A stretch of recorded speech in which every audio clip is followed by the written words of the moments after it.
আমি সরি যাবো।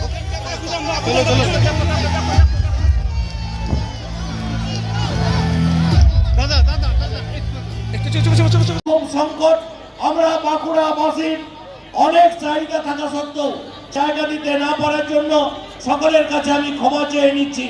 আগামী দিনে জেলা শাসক মহাশয় আছেন, আমি অনুরোধ করব বাঁকুড়া শহরের আশেপাশে একটা বিশাল জায়গা অন্তত 30 থেকে কমিটির পক্ষ থেকে আন্তরিক অভিনন্দন, শুভেচ্ছা জানাই এবং কৃতজ্ঞতা জানাই।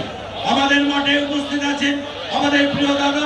আমরা আমাদের মঞ্চে রয়েছে বাঁকুড়া জেলার মাননীয় জেলা শাসক শ্রী সিরাজুল আইএস মহাশয়। আমরা তাকে কিছু কথা বলার অনুরোধ জানাই। মহারাজা বলে আসবেন, আনন্দ নেবেন। সবাইকে আরেকবার ধন্যবাদ জানাচ্ছি। Thank you.